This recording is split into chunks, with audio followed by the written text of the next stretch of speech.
आप अपने जीवन को विचार करके देखिए कि आपके करने से आज तक क्या हुआ है। कोई तुम्हारा मित्र नहीं है, यहां कोई तुम्हें सहयोग देने वाला नहीं। मान लीजिए भ्रमित है, इसलिए आपको लगता है आपके कोई दोस्त हैं, कोई आपके सहयोगी हैं, कोई आपके संरक्षक हैं। बिल्कुल नहीं। सच्ची मानिए उन पर बड़ी कृपा है जिनको पग पर धोखा मिलता है।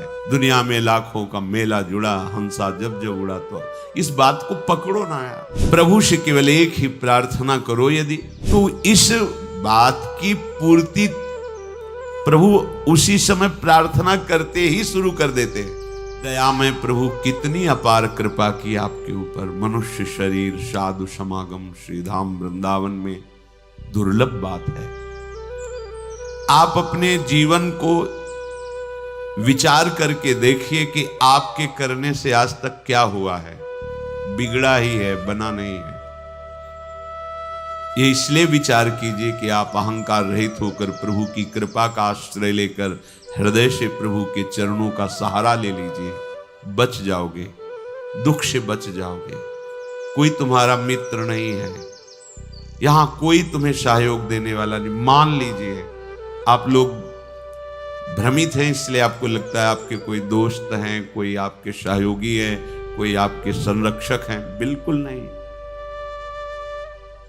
बाहरी सब कुछ हो सकता है, आंतरिक रक्षा करने वाला केवल श्री कृष्ण है, दूसरा नहीं है।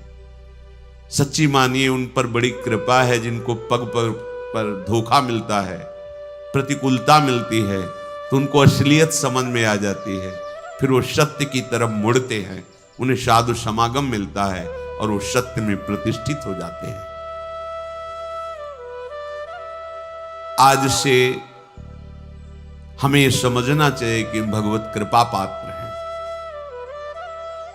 अब हमारी दुर्गति नहीं हो सकती, क्योंकि प्रभु की कृपा किसी निमित्त को लेकर के नहीं हुई है, अहेतुकी कृपा है। तो अब हमारे कल्याण में कोई संशय नहीं। सच्ची मानिए, ये विश्वास करोगे तो हो जाएगा। विश्वास करो, ये जादू की बात है। मेरा कहां कल्याण होगा, मैं तो गृहस्थ हूं, मैं विषयों में फंसा हूं, मैं दुर्गति पक्की है। नहीं नहीं, कुछ भी हो, मेरे में सामर्थ्य तो नहीं, मैं तो अधम हूं, नीच हूं, पर मेरे प्रभु बड़े कृपालु हैं। मेरा निश्चित इस जन्म में कल्याण हो जाएगा, पक्का हो जाएगा। आप विश्वास कीजिए। आप हर समय अपने भाग्य को सराहिए। मैं प्रभु का शरणागत हूं, अहो भाग्य मेरे। प्रभु ने मुझे स्वीकार कर लिया। अगर स्वीकार किया ना होता तो मुझे साधु संग न मिलता। जो प्रभु मोहि अनुग्रह कीन्हा, तो तुम आई दर्श हठ दीन्हा। देखो, प्रभु ने मेरे पर कृपा की ना, तो हे महाभागवत हनुमान जी, आप अपनी तरफ से आकर मुझे दर्शन दिए ना। अब मोहि भाव भरोसा हनुमंता, बिनु हरि कृपा मिले नहीं संता। आज मुझे भरोसा हो गया कि हरि की हमारे ऊपर कृपा है, क्योंकि कृपा ना होती तो आप मुझे दर्शन न देते। आपके समीप हमें भगवत चर्चा करने का सौभाग्य, सुनने का सौभाग्य न मिलता। हम लोग जैसे भी हैं, अपने प्रियालाल के हैं। झूठी से ही सही तुम मान लो तो ये झूठी बात नहीं होगी, सच्ची है, क्योंकि है हम। संसार में तुम सत्य मान रहे हो पर सब झूठा है झूठा। तुम चाहे जितना सत्य मानो, ये मेरा कोई तेरा नहीं। दुनिया में लाखों का मेला जुड़ा, हंसा जब जब उड़ा। तो इस बात को पकड़ो ना यार। कोई साथी नहीं, कोई साथ नहीं। एक साथी है, केवल श्री हरि नाम, केवल राधा नाम। क्योंकि राधा नाम, हरि नाम ही हरि को प्रकाशित करता है। इसलिए हमारा तो हरि प्रिया से भी प्रिय इनका नाम है। इनसे भी ज्यादा महत्व इनके नाम में हमें देना है, क्योंकि नाम से ही इनका परिचय, नाम से ही हमारा संबंध दृढ़ होता है। झूठी भी हम मान लें कि हम प्रियालाल के हैं तो झूठा नहीं होगा, वो सत्य, क्योंकि हम हैं उनके। आप झूठ से भी इच्छा करने लगो, इच्छा नहीं भगवत दर्शन की, पर झूठ से भी करने लगो, अब तो कल्याण हो जाए इसी जन्म में, अब तो प्रियालाल मिल जाए इसी जन्म में, वो मिल जाएंगे। झूठा खेल है सांचा होए, क्योंकि ये सांचा खेल है। इसमें नाटक भी करे भक्ति का तो भगवान कृपा करके उसे सच्चा भक्त बना देते हैं। बस आश्रय ले ले भगवान का, झूठा भी रोए, झूठा भी गाए, झूठा भी भाव से लगे, सच्चा भाव नहीं है, पर प्रभु देखते हैं ना कि मेरे में लगना चाहता है, मेरा आश्रय लिए, तो उसे सत्य भाव से युक्त कर देते हैं, उसकी भावना सत्य कर देते हैं। पूज्य श्री राधा बाबा कह रहे हैं, मेरा अनुभव है, संतों के अनुभव को समझना चाहिए। प्रभु से केवल एक ही प्रार्थना करो यदि कि मुझे आपकी अखंड स्मृति प्राप्त हो, निरंतर भजन, आपसे प्रेम, तो प्रभु इस याचनाओं को कभी नहीं ठुकराते। आप एक प्रार्थना करें, मेरा भजन बन जाए प्रभु, निरंतर आपका भजन बने, आपकी स्मृति में मगन रहूं, आपके चरणों में प्रेम हो जाए, तो इस बात की पूर्ति प्रभु उसी समय प्रार्थना करते ही शुरू कर देते हैं। पर हम अज्ञानी इसलिए जान नहीं पाते। क्या? जब इस बात की पूर्ति में लगेंगे तो जहां जहां हमारी स्मृति, जहां जहां हमारा संबंध है, जहां जहां हमारा राग है, वो मिटाना शुरू करते हैं। तो फिर प्रश्न आ जाते हैं कि जब से भजन शुरू किया तब से विपत्तियां आ गई, लोग हमारे को प्रेम नहीं करते, वो नफरत की दृष्टि से देखते हैं, अमुक अमुक अमुक। ये वही तो हो रहा है जो आपने मांगा है। प्रभु से प्रेम करने के लिए हमें सर्वात्म वृत्ति चाहिए, और हमारी वृत्तियां फैली हैं, तो हमारे राग का वो नाश करके उन वृत्तियों को अपने में लगा रहे हैं, और वो भजन छोड़ देता है, वो सतमार्ग छोड़ देता है। कि जब से शुरू किया तब से घाटा, लोगों का अपमान, परिवार में कोई प्यार नहीं करता, और एक दो अगर पधार गए तो फिर तो और पुष्ट हो गया कि बड़ा अनिष्ट मार्ग है, भगवत मार्ग नहीं चलना। देखो, जब भगवान से तुम प्रेम मांगोगे तो प्रेम तभी होता है जब अनन्यता आती है। तो आप अनन्य बन नहीं पा रहे, तो आपको अनन्य बनाएंगे। वो अन्य का अपहरण करके ही तो अनन्य बना जाता है, और जब अन्य का अपहरण होने लगा तो आप चिल्लाने लगे, ये क्या, ये क्या, तो मांगा क्या था? हे प्रभु, निरंतर भजन हो, आपसे प्रेम हो, वही तो कर रहे हैं। नहीं, ये नहीं चाहिए, तो फिर मांगो संसार के भोग सामग्री, फिर ये बात नहीं आएगी, ये बात नहीं आएगी। संसार के भोग जन्म जन्मांतरों में कभी फिर कृपा होगी, तब यही होगी, तब यही कृपा होगी। कोई तुम्हें पूछने वाला नहीं रहेगा। भक्ति के मार्ग में जब चला जाता है तो भगवान सहयोग करके ऐसी स्थिति देते हैं कि कोई प्यार नहीं करता, सच्ची में कोई प्यार नहीं। जब आपके अंदर विवेक होगा और झांक के देखोगे तो उसकी स्वार्थ और वासना झलकती नजर आएगी, जो आपको कह रहा है मैं आपको बहुत प्यार करता हूं। जब जांच करके देखो तो उसका अपना सुख, उसका अपना स्वार्थ नजर आता है, प्यार नजर नहीं आता। प्यार होता है जिससे हम प्यार करते हैं, उसको सदैव सुख प्राप्त हो, कभी स्वप्न में भी दुख प्राप्त ना हो, ऐसा केवल भगवान, दूसरा कोई नहीं। अन्य कामी यदि करे कृष्णेर भजन, कृष्ण तारे देन स्वचरण। कृष्ण कहे आमाय भजे, मांगे विषय सुख, अमृत छाण मांगे विष, यही बड़ मूर्ख। आम विज्ञ यही मूर्ख, विषय सुख केन, दिव तव चरण दिया विषय सुख भुलायु। जो अन्य कामना से हमारे प्रभु का भजन करते हैं, तो प्रभु कृपा करके उसे अपने चरणों में प्रेम देने की चेष्टा करते हैं। भक्तों का संग, नाम, गुण, कीर्तन आदि के द्वारा उसे आगे बढ़ाते हैं। प्रभु कहते हैं जो मेरा भजन कर विषय सुख मांगते हैं बड़े मूर्ख हैं, ये अमृत छाण कर विष मांग रहे हैं, कैसे इनको दूं? ये बड़ी मूर्खता है जो प्रभु का भजन करके संसार के धोखेबाज विषय मांगे, हम पद प्रतिष्ठा मांगे, हम ये अमृत छाण मांगे विष, यही बड़ मूर्ख, ये बड़ी मूर्खता है। अमृत छाण करके हम विषय सुख मांग रहे हैं। देखो, सबसे बड़ा पद इस सृष्टि में आज तक किसी को मिला है तो ध्रुव जी को मिला है। ध्रुव जी अटल पदवी को प्राप्त हुए।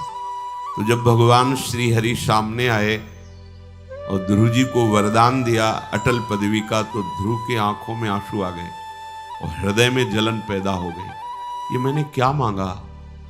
ऐसे सौंदर्य माधुर्य निधि प्रभु के चरणों की सेवा ना मांगकर, इनका प्रेम ना मांग करके मैंने अटल पदवी मांगी।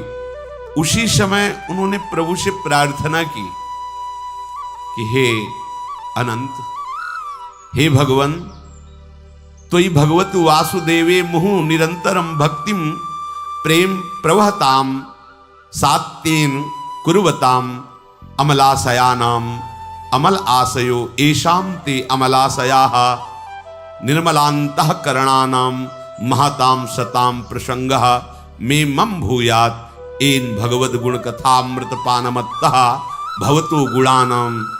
हे प्रभु, मेरे से चूक हो गई। मेरे अंदर कामना थी कि मैं ऐसा पद प्राप्त करूंगा जो हमारे पिता और पितामह को भी नहीं। प्रभु, ये चूक इसलिए हो गई कि बहुत काल तक आपके प्रेमी संतों का संग नहीं मिला। इसलिए हे अनंत, हे भगवान, भक्ति मुहु प्रवहताम त्वयि में प्रसंगो भूयाद अनंत महता ममलाशयानाम एनांजसोल्वण मुरु व्यसनम भवाब्धिम निश्चि भवद गुण कथामृत पानमत्तः। प्रभु, जो आपके नाम जप में, आपकी लीला कथा कहने सुनने में मत्त हैं, ऐसे अपने प्रेमी संतों का मुझे संग दे दो। मुझसे जो चूक हुई, क्या चूक हुई? ये जो अटल पदवी मिली। देखो, जलन हो रही हृदय में कि मैंने अटल पदवी क्यों मांगी, प्रभु की दासता क्यों नहीं मांगी। अटल पदवी ऐसी कि सप्त ऋषि परिक्रमा करते हैं, सर्वश्रेष्ठ पद पर ध्रुव जी आज भी विराजमान है, पर उनको बड़ा दुख हुआ कि मैंने क्यों मांगा। सोचो, उस अटल पदवी पे अपने तो थोड़े थोड़े विषय मांग रहे हैं, उनको दुख हुआ कि मैंने दासत्व क्यों नहीं मांगा। प्रभु के समीप निरंतर रहकर इनके श्रीअंग की सेवा करता, ऐसे प्रेम निधि प्रभु के संग क्रीड़ा करता। ये चूक कहां से हो गई? पता चला भगवत प्रेमी महात्माओं का संग नहीं हुआ, इसीलिए चूक हो गई। तो कह रहे कि हे भगवान, आप यदि हम पे प्रसन्न हो तो आपके भाव में जो भरे हुए भक्तजन हैं, जो आपकी लीला कथा में उन्मत्त हैं, तृप्त हैं, ऐसे महापुरुषों का मुझे संग दो। क्यों? क्योंकि जब वो आपकी लीला कथा कहेंगे तो उनकी वो मस्ती सबके ऊपर चढ़ती है। संबंध में भरकर जब वो प्रभु को पुकारते हैं, नाम कीर्तन करते हैं, प्रभु का यश गाते हैं, तो चूंकि हम माने या ना माने, हम प्रभु के ही हैं, वो सबके हृदय में अपना प्रभाव डालता है। इस विविध दुखों से पूर्ण भयंकर भवसागर से वो सहज में पार हो जाता है जो भगवत प्रेमी संतों का संग कर लेता है। तेन स्मरन्त्यतितरां प्रियमी समर्त्यम ये चान्वदः सुत सुहृद गृहवित्तदाराः ये त्वज्जनाभ भवदीय पदारविंद सौगंध्य लुब्ध हृदय सुकृत प्रसंगा। हे नलिनाभ प्रभु, जिनको आपके श्री चरण कमलों की प्रियता प्राप्त हो गई है, जो आपके श्री चरणों के चिंतन में लगे रहते हैं, ऐसे भक्तों का संग यदि प्राप्त हो जाए तो उसका प्रभाव क्या होता है? बोले, वो अतिशय प्रिय अपने शरीर, अपने देह और देह के संबंधी पुत्र मित्र कलत्र घर धन धाम, इन सब से बेपरवाह होकर के आपका भजन करने लगता है। यह है संत संग का चमत्कार। ये भवदीययोः पदारविंदयोः चरण कमलयोः यत् सौगंध्यम सौरभम तत्र लुब्धम आकृष्टम हृदयम मनो। उनकी स्थिति हमारे ऊपर उतरती है। ये चादो देहम अनुश्रुत सुहृद ग्रह वित्त दाराः तानपि न स्मरन्ति। बस हरि कथामृत पीत्वा मत्तः संतो न स्मरन्ति केवलम योग योगादि निष्ठानाम देहाभिमानिनानाम व्यावृत्ति तु शब्देन दर्शिता। देहाभिमान से युक्त होकर बड़े बड़े योग अनुष्ठान करने से स्थिति प्राप्त नहीं होती। ये स्थिति भगवत प्रेमी महात्माओं के लीला गायन, नाम कीर्तन, महिमा गायन का जब हम श्रवण करते हैं तो उनके संग से ऐसी स्थिति प्राप्त होती है कि अतिशय प्रिय देह और देह की संबंधी वृत्तियां जो पुत्र में, मित्र में, कलत्र में, घर में, धन धाम में है, इन सब से वृत्तियां हट जाती हैं और बेपरवाह होकर भगवान के सुमिरन में डूब जाती है। ये संत संग का प्रभाव है। तेषामहं पाद सरोज रेणुर माया बहेयाधि किरीट मायुः यम नित्यदा बिभ्रतया सुपापम नश्यत्यमुं सर्वगुणाः भजन्ति। हे संत महापुरुषों, आपकी चरण रज को आयु पर्यंत मैं अपने शीश पर धारण करता रहूं, क्योंकि जिनके माथे पे संत चरण रज विराजमान होती है वो निष्पाप होकर के भगवान का प्रिय बन जाता है। जे गुरु चरण रेणु सिर धरहि तेजन सकल विभव बस करहि। संपूर्ण भागवतिक वैभव उसके हृदय में प्रकाशित हो जाता है जो संत सदगुरुदेव की चरण रज को अपने माथे पे रखता है। जब प्रभु की असीम कृपा होती है तो भगवत प्रेमी महात्माओं का संग मिलता है। संतों का संग मिल जाए तो फिर किसी और तीर्थ के अवगाहन की जरूरत नहीं है, क्योंकि तीर्थापाद प्रभु का निरंतर स्मरण करते हुए उनके ध्यान में जो मगन है, तेषां विचरतां पदभ्याम तीर्थानां पावनेच्छया भीतस्य किन्नरो चेत तावकानां समागमः। ये जो भगवत प्रेमी जन हैं, ये तीर्थों को भी तीर्थत्व प्रदान करने वाले हैं। तीर्थानामपि पावनेच्छया पदभ्याम विचरतां तेषां तावकानां तौ भक्तानां समागमः संसारात् भीतस्य किं न रोचते कथम न स्वस्मिन् रुचिमुत्पादयेत तस्मात् सत्संगः विना संसारे निस्तारो नास्ति। कह रहे हैं जो तीर्थों को भी निष्पाप करने की सामर्थ्य रखते हैं, जहां वो पृथ्वी पर चरण रखते हैं वहां की रज तीर्थों को भी पावन करने वाली बन जाती है। संसार से भयभीत हुए, दुखी हुए जीव जब इन संतों के समीप पहुंचते हैं तो इनकी चरण रज में, इनकी वाणी में, इनके दर्शन से, स्पर्श से संपूर्ण अशुभ पाप नष्ट हो जाते हैं और वो भयभीत हुआ संसार से पुरुष अभय पद को प्राप्त कर लेता है। तस्मात् सत्संगम बिना संसारे निस्तारो नास्ति। बिना संत संग के किसी का संसार से निस्तार हो जाए, उद्धार हो जाए, ऐसा असंभव।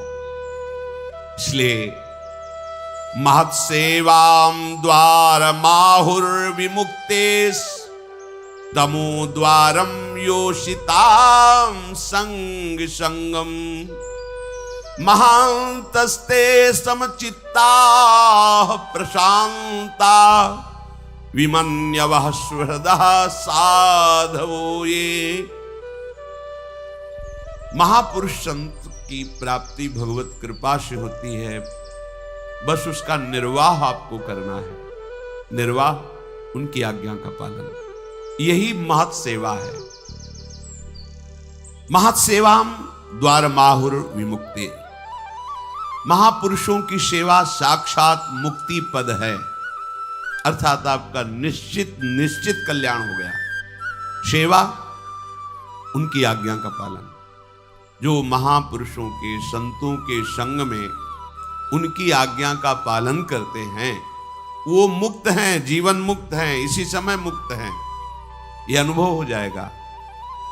तमो द्वारम योषिताम संग संगम, पर सावधानी ये रखनी है कि जो केवल स्त्री संग को ही सुख समझते हैं, नाना प्रकार की भोगी वृत्तियों को ही सुख समझते हैं, ऐसे लोगों का संग त्याग दे, क्योंकि ये तमो द्वारम, ये साक्षात नरक का द्वार है। किसी एक माता बहन ने प्रश्न किया था कि शास्त्रों में स्त्री को नरक का द्वार कहा गया है, तो ऐसा क्यों कहा गया है?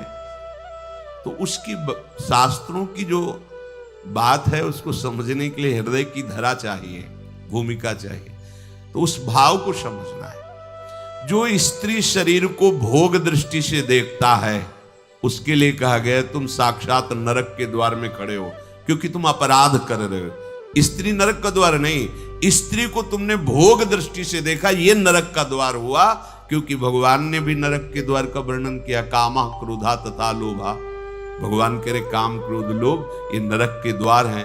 अर्थात तुमने काम दृष्टि से किसी भी माता बहन की तरफ जो भाव किया वो तुम्हें नरक ले जाएगा। उस वक्त शास्त्रों में जो शब्द लिखा हुआ उसको समझने के लिए हृदय की भूमिका चाहिए, पवित्रता चाहिए। आप लौकिक दृष्टि से नहीं समझ पाएंगे। जैसे यहां वर्णन है तमो द्वारम योषिताम संग संगम, जो केवल स्त्री भोग को ही सुख समझते हैं, जो नाना प्रकार की इंद्रियों की दुलार में लगे हुए हैं, ये नारकी पुरुष हैं। ऐसे पुरुषों का संग त्याग करके संत संग करें। संत संग कर रहे हैं और ये भी कर रहे हैं, लाभ नहीं मिलेगा, लाभ नहीं मिलेगा। हो सकता है संत संग का कम असर और कुसंग का बहुत ज्यादा असर हो जाए, क्योंकि हम देखते हैं 5 वर्ष सत्संग सुना और 5 मिनट कुसंग हो गया तो सारे सत्संग पे कुसंग पानी फेर देता है। ऐसा क्यों हुआ? इतना कमजोर सत्संग है? बोले नहीं, अभी तुम्हें 5 मिनट दिखाई दे रहा है कुसंग, लेकिन वो 50 अनंतों वर्षों से कुसंग में ही रहा है। थोड़ा समय सत्संग का मिला, सुधार की तरफ। सत्संग का मतलब चढ़ाई और कुसंग का मतलब फिसलना। फिसलने में कितनी देर लगती है? महल बनाने में समय लगता है, बुलडोजर लगा गिराओ, शाम तक सब गिर जाएगा। 5 वर्ष की सत्संग की चढ़ाई 5 मिनट में उतार के फेंक दिया कुसंग ने, क्योंकि फिसलन, सर से नीचे आ गए। ऊपर चढ़ने में प्रयास है, नीचे आने में प्रयास नहीं होता। पानी कहीं भी डालो नीचे जाता है। ऐसे हमारी वृत्तियां अधोगामी है, प्रकृति की तरफ आकर्षित होती है। इसीलिए कुसंग का त्याग करके संत संग करे, बहुत जल्दी लाभ होता है, पर प्राय ऐसा नहीं हो पाता। इसीलिए सत्संग का सही रंग नहीं जम पाता। कैसे संत होते हैं? जिनके संग से जीवन मुक्तता का वर्तमान में भी अनुभव हो जाए। बोले महांतस्ते समचित्ता प्रशांता विमन्यवः सुहृदा साधो। ये वो महापुरुष जन, ये समचित्ता समदर्शिनः प्रशांता शुद्ध चित्ता विमन्यवः विगत क्रोधा सुहृदा सर्वेषां हितकांक्षिणः साधवा सदाचारा ते महांतो गेया। वो महापुरुष होते हैं जिनमें सब में भगवत दर्शन की भावना, सब में समदर्शिना वही होते हैं जो सब में अपने प्रभु को देखते हैं। वही परम संत है जो सब में अपने प्रभु को देखते हैं। विद्या विनय संपन्ने ब्राह्मणे गविहस्तनी स्वनीचो सुपाके चा पंडिता समदर्शिना, जो सब जगह अपने, वही है। ये तो बाद में पता चलता है ना कि छलिया कैसे छल रहे थे तुम आ करके, अब समझ में आया। ये पर्दे लगाकर वही है, दूसरा नहीं। ये तो गुरु कृपा से बाद में जब अंतःकरण त्रिगुणात्मिका माया के प्रभाव से मुक्त हो जाता है, तब ये दिखाया वो इतना बड़ा नाटक कर रहा था, सब रूपों में वही है। समदर्शिनः प्रशांताः, चाहे जैसी परिस्थिति आ जाए पर वो अशांत नहीं होते, वो शांत रहते हैं। ऐसे प्रशांत, चाहे आप उनको अपमानित करें, निंदा करें, तिरस्कार करें, या उनके पास जो है सब छिन जाए तो भी कोई फर्क नहीं पड़ेगा, क्योंकि सब प्राकृतिक पहले ही उसका राग नष्ट हो चुका है, इसलिए उनकी अशांति नहीं होगी। आपको बोध हो चुका है इसकी परीक्षा बाहरी लक्षणों से तो हो ही नहीं सकती, पर कुछ बाहरी लक्षण, जब आपकी भरी सभा में निंदा हो, अपमान हो, कोई भी आपका साथ देने वाला न हो, फिर भी आप शांत हैं और मुस्कुरा रहे हैं, तो हो सकता है। ये भी लक्षण पहचाना जा कि बिना ब्रह्मबोध हुए ऐसी सामर्थ्य नहीं आ सकती। पूज्यपाद सिवड़िया बाबा जी महाराज, गंगा किनारे एक बहुत बड़ा संत समागम हुआ था, जहां बड़े बड़े महापुरुष भी आए थे। बाबा तो समस्थिति को प्राप्त महापुरुष थे। समस्थिति का प्रवचन करना और समस्थिति में होना बड़ा अंतर है। तो हरि बाबा जब कीर्तन करते थे तो सबसे पहले ओंकार नाद करते थे। जे भी घंटा, अपने ही कर कमल में घंटा रखते थे, और जे भी घंटा बजाए तो उसके पहले ओम, तो सब बाद में ओम बोलते थे। ये बात जो शास्त्रीय विधान के ज्ञाता जन थे वो विरोध करते थे। तो पूज्य बाबा के पास बड़े महापुरुषों ने भी ये बात निवेदन की कि ये प्रणव का उच्चारण सबको करने का अधिकार नहीं। वैदिक उद्गीत महामहिमा में प्रणव, उसके लिए कुछ नियम है, कुछ सिद्धांत है, उसका ऐसे कीर्तन नहीं कराया जाता। तो बाबा ने कहा हरि बाबा और हरि में कोई भेद नहीं इस समय जो मैं देख पा रहा हूं, इसलिए जो भी बोलेंगे सब शास्त्र सिद्धांत होगा, इनको हम मना नहीं कर सकते। कोई साधारण संत नहीं, ये भगवत प्राप्त संत है। वहां संतों में सब आए हुए थे, तो बाबा की सीधे निंदा शुरू की। ये ऐसा सन्यासी होकर भी कीर्तन में जाते हैं, कीर्तन में रास में बैठते हैं, प्रणव उच्चारण होता है उसका निषेध नहीं करते हैं। और अब जो मन में आए सो बोल, माइक हाथ में हो, फिर बोलने का अवसर हो, फिर क्या कहना है। और विद्वान हो तो शास्त्र के सूत्र ले करके। अब बाबा के एक से एक उद्भट भट्टाचार्य शिष्य थे। बाबा की जब निंदा करे तो सब, बाबा ने सबको शांत किया, सब शांत, चुप बैठो। आधा घंटे तक वो बोलते रहे, शांत हो गए। सभा विसर्जित हुई, बाबा अपनी कुटिया में गए तो जो उनके सब शिष्य थे बोले बाबा एक सेकंड में इसके मुंह बंद कर देंगे हम, ये शास्त्र के श्लोक बोलता है अभी एक से। बोले हाँ, यही हमारे संग का असर तुम पर हुआ है, यही असर हुआ है। तुम हमारा सत्संग सुनते हो, वाणी सुनते हो, देहाभिमान पुष्ट करने के लिए करते हो। क्या वो क्या बोले, वो जो बोल रहे सही बोल रहे। उड़िया बाबा नाम का एक शरीर है ये, और उसकी वो निंदा कर रहे हैं, तो इसकी तो निंदा हम भी करते हैं, शास्त्र भी करते हैं। शरीर कोई बंद नहीं है, ये तो निंदनीय है। और जो उड़िया बाबा का स्वरूप है वो भी है, वो कभी अपनी आत्मा की निंदा कर नहीं सकता। तो जिसकी निंदा होती उसी की निंदा हो रही। तुम लोगों ने क्या सीखा, सब शांत, कोई फर्क नहीं। ये आत्म स्वरूप, ये प्रशांत आत्मा। भगवान कह रहे हैं कैसे संतों का संग वास्तव में वर्तमान में ही जीवन मुक्त कर देता है। बोले समचित्ताहा प्रशांताहा, प्रशांत, बड़ी से बड़ी द्वंद्व की स्थिति आने पर भी मंद मुस्कुराहट और आनंद होना चाहिए, क्योंकि ये सब मायाकृत है, इसमें कोई लाभ नहीं। कोई तुम्हारी निंदा करे तो तुम जल गए, इसका मतलब देह भाव में हो, तभी तो तुम्हें देह की निंदा से परेशानी हुई। आत्मा की कोई निंदा कर सकता है क्या? आत्मस्वरूप की, हमारे स्वरूप की कोई पहुंच है किसी के पास? तो निंदा क्या करेगा? जानता ही नहीं तो क्या निंदा है? जानता है शरीर को, इसकी निंदा तो शास्त्र भी करते हैं।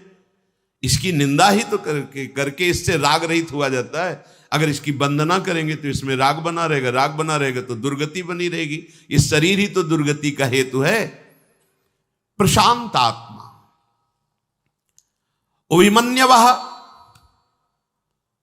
क्रोधहीन, कभी क्रोध ना आए। तो संतों में क्रोध क्यों नहीं आता?